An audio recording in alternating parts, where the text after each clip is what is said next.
one moment.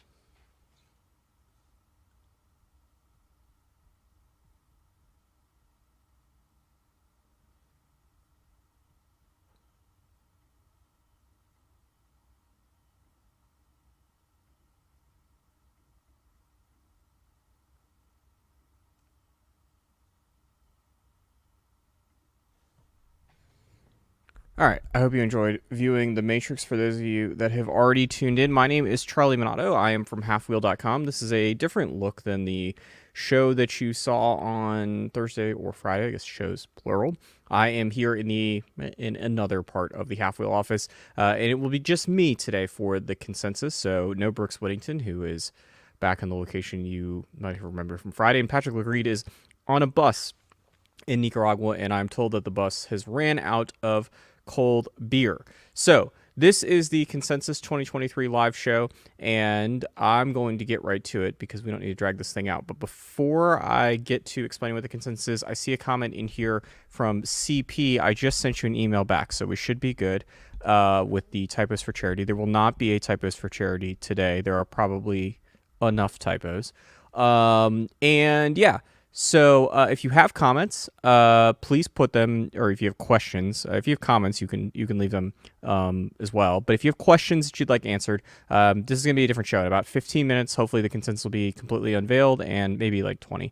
And then I'll spend the most of the show going through the consensus, or going through, sorry, the questions, which may or may not have to do with the consensus. If you are on Instagram, I cannot see your comments, so if you'd like to leave comments or questions that you would like me to address, you'll need to do that on either Facebook or YouTube. That would be facebook.com/halfwheel or youtube.com/halfwheel. So with that said, let's talk consensus. So the consensus is a thing that's happened here at Halfwheel. This is, I believe, a 13th version of it. And it started with this idea that basically said, what were to happen if we were to take all of the top 25 lists, all the top 10 lists from cigar blogs, magazines, podcasts, radio shows, whatever, and put them into one big list? Would there be a quote-unquote consensus about what the best cigar in a given year was or is? And over time, I don't know if the consensus is terribly useful at finding out the answer to that question. It is, however, a very interesting exercise, still, at least for me, to sort of understand kind of where cigar media is at, and maybe even get some blind spots of kind of like where Halfwheel might need to focus some things on more. And I'll talk about those later. So that said, it's not all list, and that is because there are some eligibility requirements for the list. So you can see them up on the screen.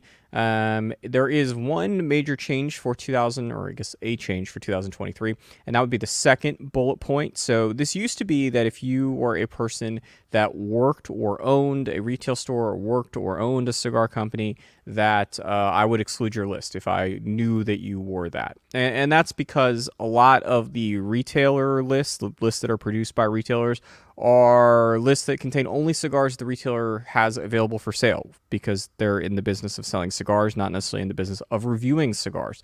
And so in an effort to try to remove as many conflicts of interest, biases as possible, those lists are thrown out. And it's tough because there are retailers like, say, the Cigar Authority, or not, the Cigar Authority is not a retailer, but retailers like Two Guys Smoke Shop that has produced the Cigar Authority for many, many years, that functions sort of as a separate entity from Two Guys Smoke Shop. And then you have people like JR Cigar, who just like put out a JR Cigar list, right? At least the Cigar Authority's list is their own list and not the Two Guys Smoke Shop list. But I'm not really here to try to determine, like, is the Cigar Authority trying to sell you cigars that Two Guys has for sale, or anybody else in that matter, right? So I just try to exclude those all entirely, and have a sort of best faith approach to this. So the process is described in bullet points there. It's, it hasn't changed, I guess, for the people that are tuned into this probably are very concerned about the consensus and probably know what's up. But yeah, so you get 25 points if you finish in first place. You get 24 points if you finish in second, so on and so forth. And then from there, it just gets put into a spreadsheet, which we'll see in a second. There are some lists on here that have more than 25 cigars. I tend not to include them for the most part. And that's because, like, if you publish a top 30 list, I don't want to take that first place cigar and like bump it down to 24.3 points or something. I don't know the exact math off the top of my head. And so I tend to just cut it off after a certain point. There are, I think, a couple of lists that do top 30.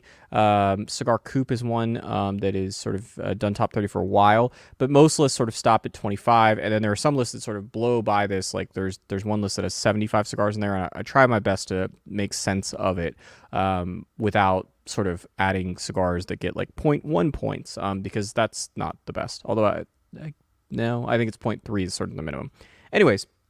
So, what does this look like in practice? So this is Tiny Tim. This is Tim Rollins' website. He's been on the Consensus for many years now, and this is what his list looks like. And his number one cigar of the year was the Muestra de Saca Krakatoa, and this is Tim's full list, spoiler alert, and you can see the Muestra de Saca Krakatoa is up there at 25. Now, Tim is like Cigar Coupe in the sense that there are 30 cigars on this list, so these are only the top 25. So actually the Blackwork Studio Poison Dart Corona Gorda that you see at the bottom of the screen here, that cigar was actually his 25th cigar, not his last cigar on the list. There was a 30th cigar. And then this gets put into a spreadsheet like this, but the Consensus is going to evaluate it based off of blend or categorize based off of blend. So you can see like the Muestra de Saca Krakatoa is a standalone blend only available in one size that we know of. So it just gets copied and pasted to the sort name as whatever. But starting with the second cigar on the list, the El Pupo Robusto Grande, that is part of a line from Artesano del Tobacco. So it gets categorized as El Pupo. And then it gets put into or it's already in the spreadsheet, but zooming out, I guess, to the spreadsheet in its entirety, it looks like this. And you can see that there are many different lists on here. And Bob the Cigar Guy's got a lot of zeros next to his name for reasons I'll get into in a second, but or maybe not. Anyway, so if we zoom in, it's nothing bad. The reason why Bob the Cigar Guy has zeros on the list is because there are two Bob the Cigar Guy lists, and I had to divide them by 2. And so it was easier just to do that via Excel versus having to do that 25 times over. Anyways, so zooming in a bit more, you can see here, and then if we zoom in all the way, so you can see there's 3 entries for the Adrian Cuatro Nicaragua Sonata, and those get combined. So it's 28.5, 25, it's 45.5 points. Okay, so that would be 59.5 points is what the Adrian Cuatro Nicaragua Sonata is going to get in total. The 601 La Bambas that you see below, those are different blends from what I understand, so those points don't get combined. Although, even if they did, that is far below the cutoff of what you would need to make the Consensus top 25. So anyway, so that is the process. Now, I always do this slide. If you've been here before for the Consensus, this will be, I guess, a reminder. If not, maybe you can tune out for a couple minutes. So it's really important that you understand that the Consensus is complete chaos, and that is because the lists themselves don't have very many things in common other than that they generally are about cigars. Like no one's putting, weed strains or beers on their list yet. Although there is at least one list that's like, here's our top cigars and here's our top bourbons. Surprise, surprise, they were pretty drunk at the end of that list. So an example of like the purest, the best list from a statistical standpoint is something like the power rankings that you see in sports. So you take the NBA power rankings, there are 32 teams, right?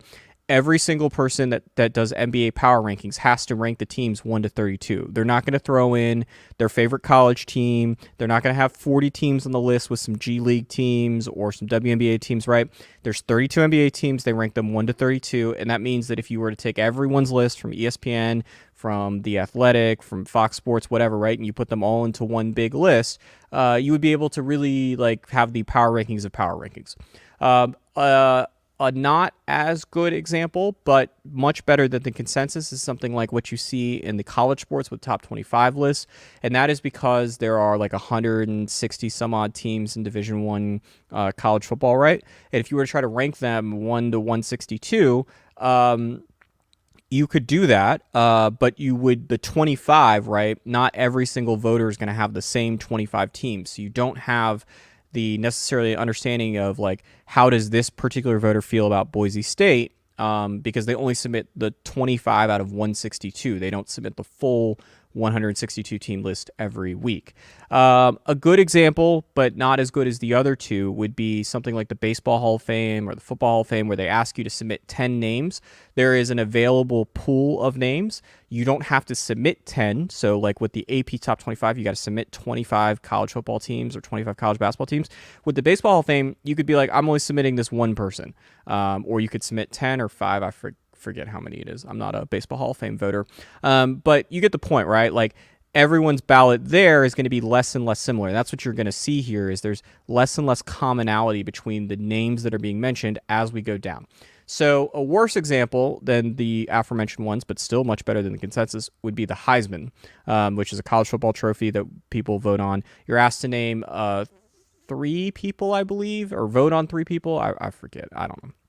Anyway, the point is you're only selecting 3 or 5 people out of thousands of potential options, right? And that means that there's going to be less and less commonality compared to the NBA power rankings, where, again, the Atlanta Hawks have to be on every single person's ballot that they rank for the ballot rankings. Then you have the consensus, where most of the ballots don't have the top cigar on the consensus.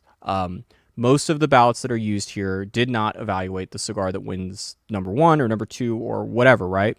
And so what that means is that you have a small segment, a minority of the ballots that are used, really liked some of these cigars, and there was just more commonality. It doesn't necessarily mean that these people got it right, because some of the people that turned in other ballots may have not smoked the number 1 cigar, or really any of the cigars in the consensus top 25. And there are certainly ballots, I don't know if there were any this year, where they just like, none of the cigars that you mentioned made the consensus. That happens each and every year, I would imagine. I didn't specifically check for it, but given the sort of diversity of this, it's quite possible. And speaking of that diversity, there were 42 different media outlets, 44 lists, because there was like Bob the Cigar Guy, and there was one other publication off the top of my head that had multiple lists that they published. Those points got divided. You can see there 128 companies, 496 unique entries, 83 factories, 12 countries. This is all slightly up from last year, where there was only 35 media outlets. I don't know how many lists last year off the top of my head.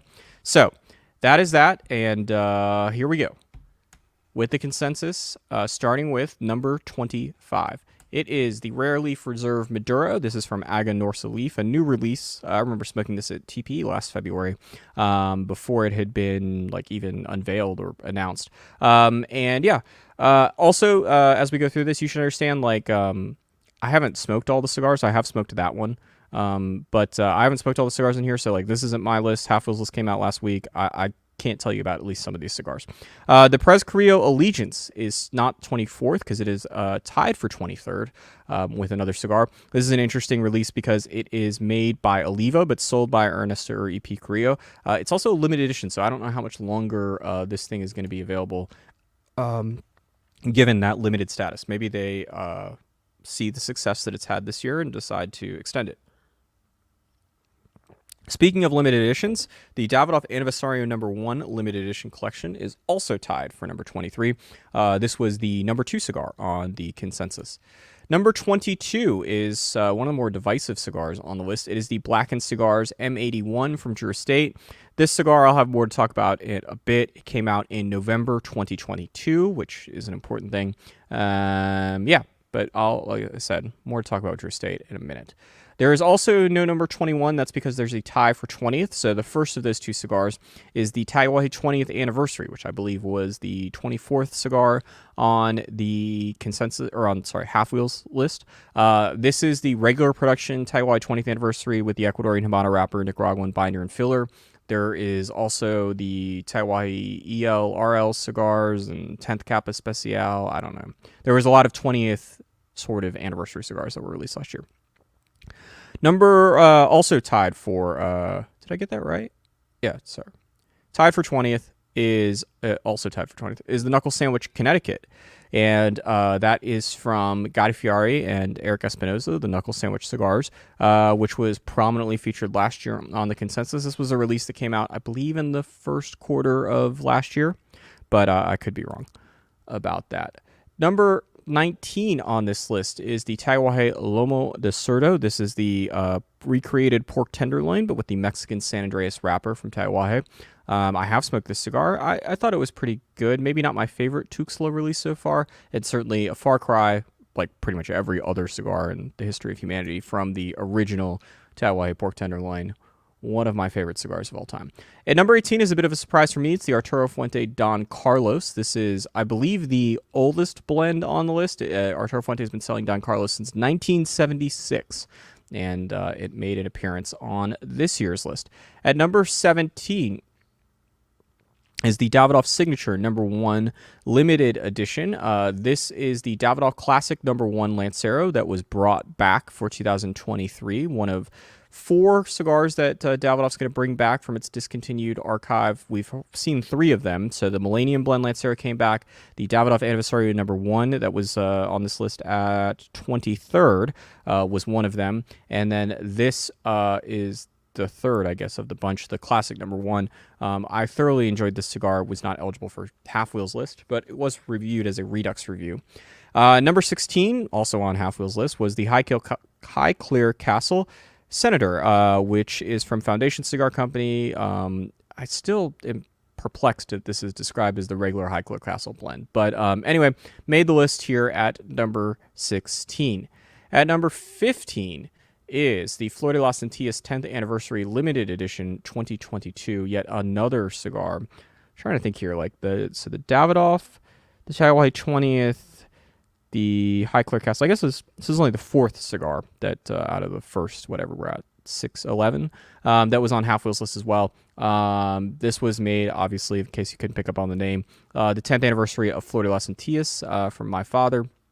And a slightly different blend, so this wouldn't count for the regular Flor de las Antillas blend.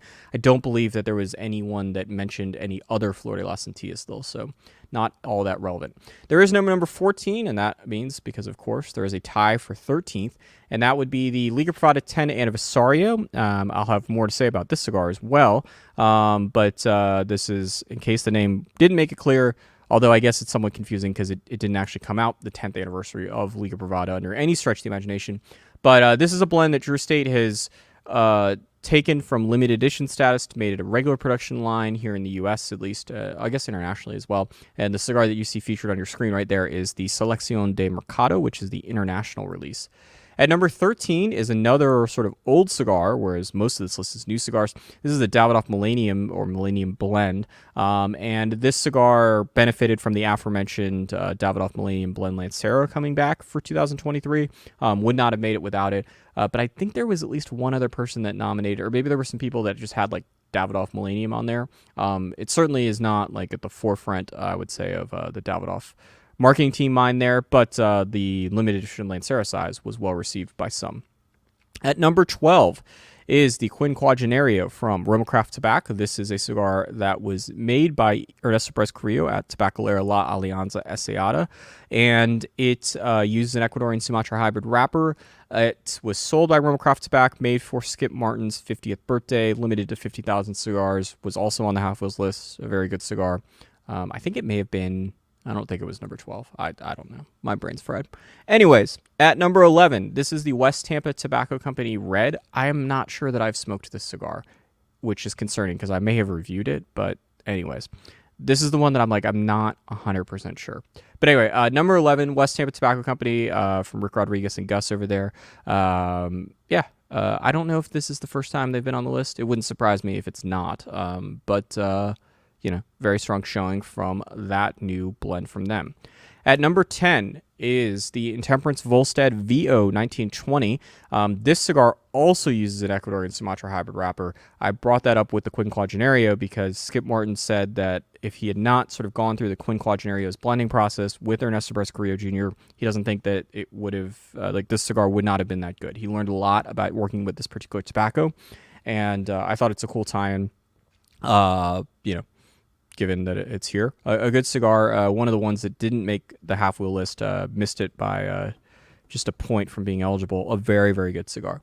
Number 9 was one of my favorite cigars on the halfway list. It's the Room 101 Johnny Tobacconaut, the 2023 blend. This cigar came out in 2015, back when Room 101 was still partnered up with Davidoff. It also came back or Johnny Tobacconaut, the character, right, and the packaging. The blend is very different than the 2015 version. There was a release a couple years ago, I believe, for Luxury Cigar Club, but that may not be 100% right. This year, it was brought back in full force with a new blend, Ecuadorian Connecticut shade wrapper, made by AJ. Just an absolutely excellent cigar. Number 3 on Halfwheel's list, if I remember correctly. Number 8 is one of the more affordable cigars on the list. It is the McAuliffe Black. This cigar I did review. It was described by McAuliffe as like being their full-bodied release. I did not find it to be all that full-bodied, but I know a lot of people really like it. And again, one of the more affordable cigars, well under $10. At number 7 is the La Vereda from Crown Heads. It is made by Ernesto Barros Carrillo, Tabacalera La Alianza Asseada. It's the most expensive cigar in Crown Head's portfolio, but still, I believe there are some sizes that are under $20. Like, it's the most expensive cigar in there, and yet would be well under the average at the Halfwheel list, given what we did this past week. So, a good cigar. Packaging is interesting. Definitely still reminds me of Vigueros, despite what they say. At number 6 is the El Pulpo. So I mentioned at the beginning of the show that because it was on Tiny Tim's list at number 2, and it's obviously it was on more than just Tiny Tim's list because it's here at number 6. Made at San Lotano, which is AJ Fernandez's second smaller factory. And Artisanal Del Tobacco has done well on this list before, so not at all surprised to see them there. I'm not sure if Caldwell has done all that well historically on this list, but Long Live the Queen did very well, obviously at number 5 here. And it was surprising because for a little while here, it was sort of the leader in the clubhouse in the early days, but a very, very good cigar. And I think like of the 5 sizes, I think like 4 of them were on different people's lists. So well represented in terms of the diversity of Vitolas. Caldwell, also a company that I don't think sends out free samples, which is somewhat important here to note. A good cigar. Happy to see it on here. And I believe it was on Halfwheel's list as well. CEO Amazon Basin is number 4. This is, I would say, the most successful or certainly the most popular release amongst cigar media that General Cigar Company has released over the last decade or so. Obviously, the Amazon Basin Extra Añejo, which is the 22 really? Is it? Yeah, I think the 22 release, because there's a regular Amazon Basin now. Anyway, the Extra Añejo, from what I could tell, was the same blend, just aged longer. So all those points got combined. There was, I think, one list that had like the regular Amazon Basin, and everyone else specified the Extra Añejo size. Not at all surprised to see it on here. It's a very popular release in at least in the internet cigar world. Both with our readers and with cigar media. At number 3 is the Angel Cuesta from J.C. Newman. This is, I believe, the only American-made cigar on the list this year. It is made at J.C. Newman's El Reloj factory. I have smoked this cigar because I reviewed it. Very good cigar. And fun fact, this was the 26th cigar for Halfwheel's list, so it was the one that got left out, or the first one out. But a very, very good cigar, and one that I certainly feel like could have been on a top 25 list. Number 2 is the Muestra de Saca Krakatoa from Dunbarton Tobacco and Trust. This was the number 1 cigar on Tiny Tim's list. He was the only one that had this as their number 1 cigar of the list that were used for the consensus. And Made at Hoya was, I think, in the top 5, was number 5, I believe, on Halfwheel's list. But yeah, a very good cigar. Not at all surprised to see here. We'll have a Dunbarton conversation in a second. And that leads to number 1, which is the first time in the consensus history that there's been a back-to-back winner. It is the Mi Querida Black. If you're paying attention to the comment sections, you're like, oh yeah, Papa Saka, where's Papa Saka? Well, Mi Querida Black is the blend that includes both Papa Saka and Saka Khan, as well as the unicorn size, which I think was on one person's list. I think one person had the Mi Querida Black unicorn, the $100 weird size. So congratulations to Steve Saka and the rest of the team over at Dunbarton Tobacco and Trust. They have long dominated this list, and they are the first company to not only go 1-2, but also the first company to have a repeat winner All right, so the list in full looks like this. And I would say at this point, you should, if you got questions, let's see them, or I should hopefully ask them so I can see them, I guess. Not, I mean, it would be helpful, I guess, if other people saw them as well. But that's the full list. If you are curious, the difference between first place and second place was pretty solid. The only, I would say, there were a couple of places beyond obviously the ties, right, that were really close. 6 and 7, so that would be the El Pupo and the La Vereda, were decided by a point. 11 and 12, the West Tampa Tobacco Red and Quinquagenaria were decided also by a point. And 15 and 16, so the Florida Las Antillas 10th anniversary and the High Clear Castle Senator were also decided by a point. I guess, in fairness, I don't know. All this stuff will be available, right? And then there were obviously the ties that were so close that they couldn't be broken. So one question that always comes up, and for those of you that are unaware of how this works, in about an hour, the consensus will be published in text format, as well as the Excel document or the Excel spreadsheets that have all the data on them. And a question that oftentimes comes up is, why wasn't this list included? And there are a number of reasons why. So the most common ones are, there are some people whose lists have not been published yet or entirely. So Cigar Journal's list will get published at the end of the month. Developing Palates has still not published their list yet. And the Bakersfield Gentlemen, at least as of Friday, had published some of their list, but not all of it. So none of those lists are on here. The list, as I mentioned at the beginning, sort of, right, like there are a lot of an increasing number of media that are also but that also own some sort of cigar retail operation. So the Cigar Authority, Cigar Prop, Should I Smoke This, Insomniac, which was a long time list that was used for the consensus in the consensus history, but they all have some sort of storefront where they're selling cigars. A list was not published outside of Facebook or Instagram. Like, there are kind of limits here of what I'm willing to do to go find these lists. And El Oso Fumar's list with George Brightman appeared only on his Facebook page. It did not make it to YouTube or anywhere else that I could see as of this past weekend. And the other most common one is that it's a user-generated list. Those seemingly have fallen out of favor, but they still happen. And then the other obvious thing that's not on here, right, is like, I just didn't see it. And that's always a strong possibility. I try my best to make sure that I can find them and that people can submit them and all sorts of other things. But there is always the chance that happens, and sometimes I just make a mistake. But I try my best to get as many of these things in here as possible. All right, so that is the list. And again, if you have questions, let's get them in.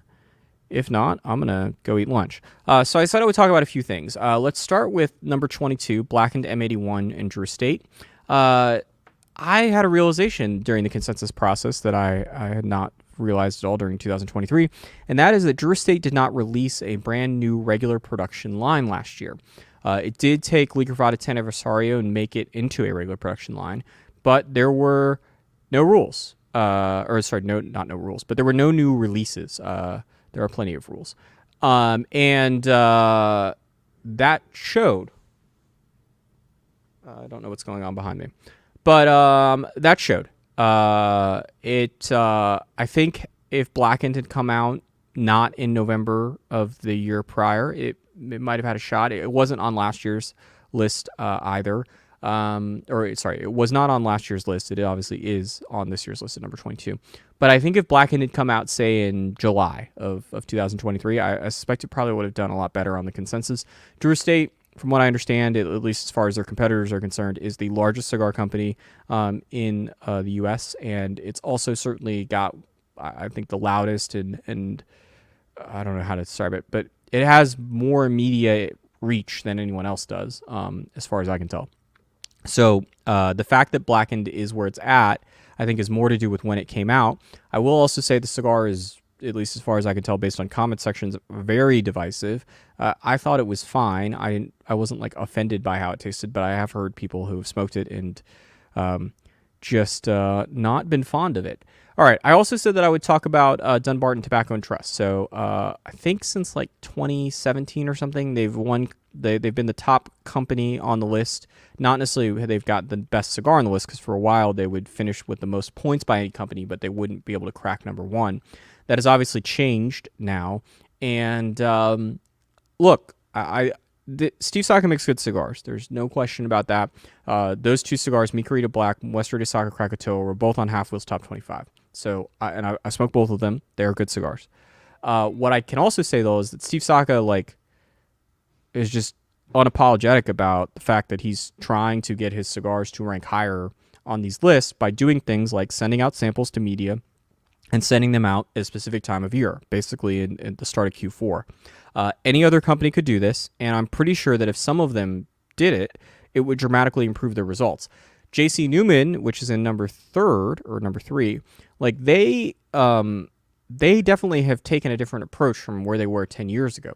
They have taken the approach of sending out samples and making sure that they're in front of media and those sorts of things, right? To make sure that those cigars are in there. General Cigar Company, number 4 with CEO Amazon Basin, they definitely send out cigars to media. And to be clear here, like this is all based off of what I know firsthand, not like I'm not sitting there trying to stalk Cigar Coop's mailbox to figure out like who's sending him cigars and who's not. But it's apparent, and it's also apparent in other parts of the list that aren't in the top 25. We seem to go through these like favorite retailer of cigar media, particularly of like the YouTube world, right? So a couple of years ago, it definitely seemed like Small Batch, Pravada, Atlantic. Atlantic kind of has always got some staying power. Corona, Smoke Inn, right? I would say Atlantic, Corona, Smoke Inn probably all have like staying power that has lasted, and we buy plenty of cigars from Small Batch, right? So not trying to take digs at them, but it does seem like Black Lion Luxuries has like very much taken over a part of cigar YouTube, and their influence is very strong. I would also say that Sanj Patel, who did not make the top 25, but like had a bunch of his cigars mentioned by various people on YouTube. There's definitely, and maybe some other places as well, but like you can sort of see these influences come in and sometimes they like depart, right? Like a few years ago, I noted that Casa Cuevas, it was very clear that they had done some media outreach, like an accelerated amount of media outreach. They weren't as prevalent this year. Now that may be because there's not as many like new releases from Casa Cuevas, but it's interesting to sort of see these things come and go over time. All right. So with that said, I'm going to get to the questions, and they can be about the consensus or apparently about things completely unrelated to the consensus.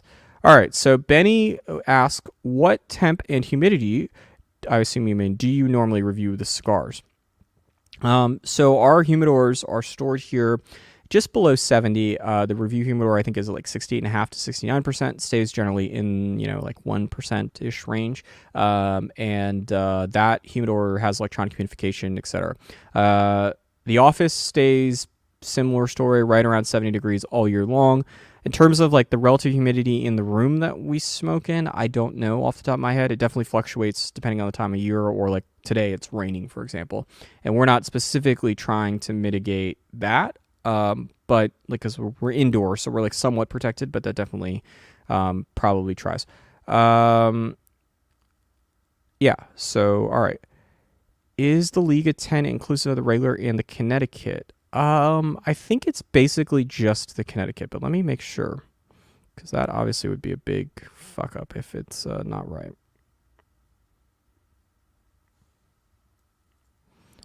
Huh. Oops, that's not what I want to do. All right, so I may have screwed this up royally, it looks like.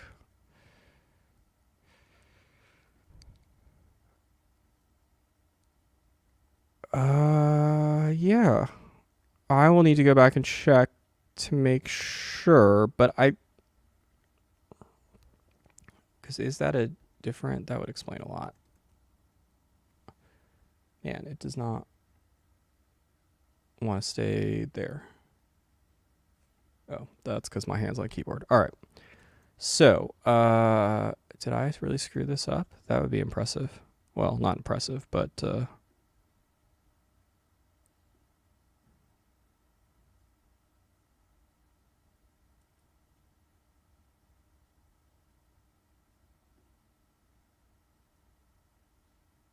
Am I missing something here? Like, isn't that the same blend? Oh, no. According to Patrick's news story, it is not. All right. Yes, that's probably wrong. Let's see.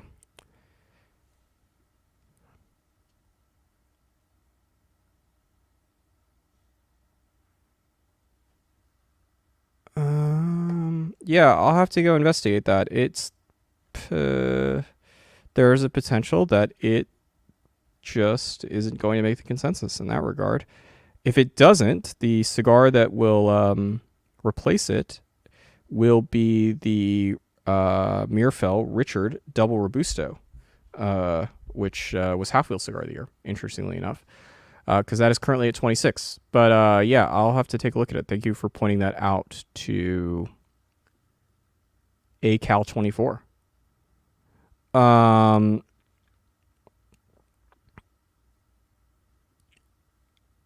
Derek wants to know, do you all dry box or let a cigar sit out of the humidor for a period of time before reviewing?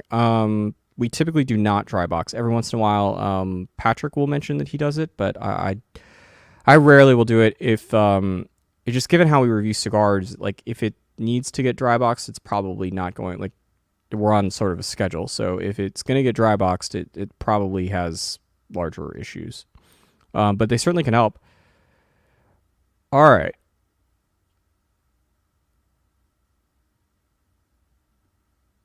Trying to figure out how I know how I screwed up this Liga thing, but trying to figure out if it's all screwed up, because that will affect what I need to do next, or if it's...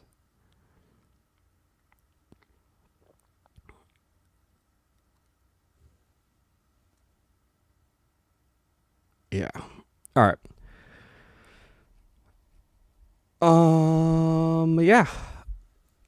Did I miss any questions, or we have a decent number of viewers here, I feel like, compared to normal, but not many questions, so...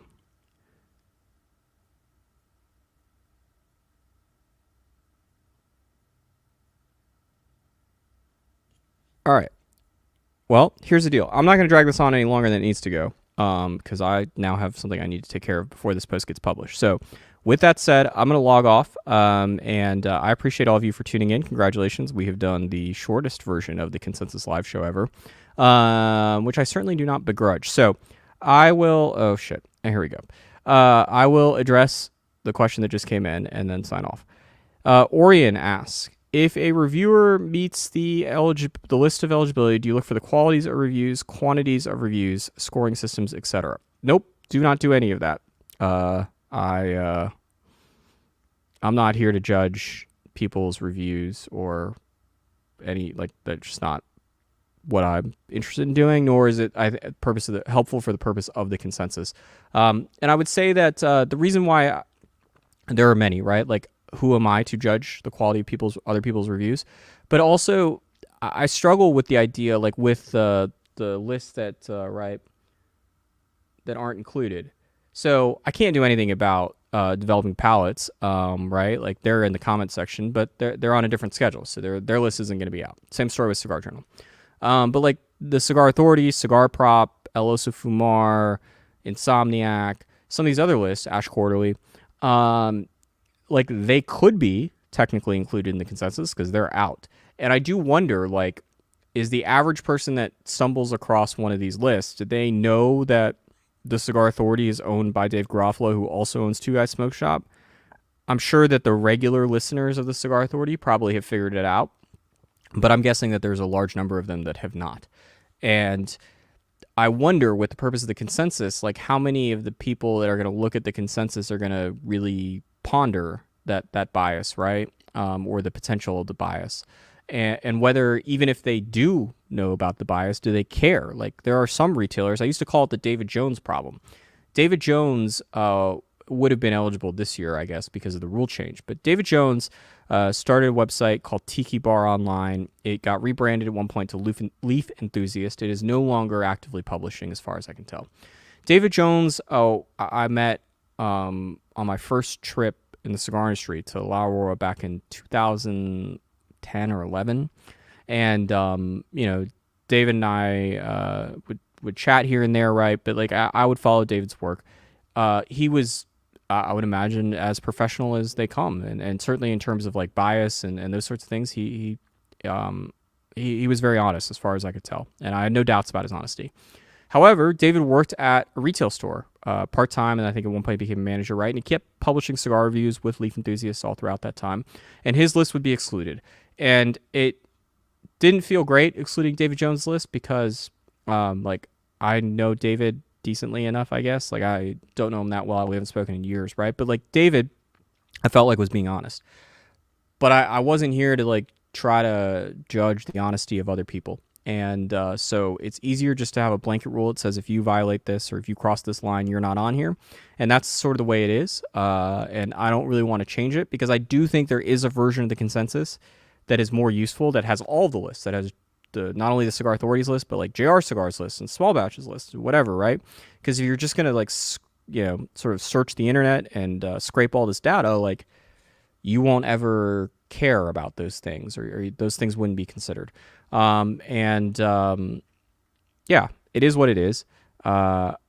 But this year there was that change. I don't know how much of a difference it makes. One of the things I don't do is I don't run like, here's what the alternate version of the consensus is, except apparently this year where the alternate version of the Liga Privada 10 Aniversario blends are. But I don't run like, here's what the consensus would look like with all the YouTubers removed, and here's what it would look like with all the retailers included. I don't do that because A, it's more work, and B, I think it takes away from the consensus, right? I'd rather just have this one list and sort of you guys can see it. And if somebody else wants to take the data and make a different version of it, they certainly can. But yeah, I appreciate everyone for tuning in, and the consensus will be published shortly, potentially with a correction from what you guys saw. So stay tuned. Anyway, for the rest of the team here at halfwheel.com, my name is Charlie Minato. Thank you guys for tuning in, and I don't know when we'll be back on one of these live shows, but at some point in the next couple of months. Until then, I guess stay dry because it's pouring outside. Anyway, have a good day.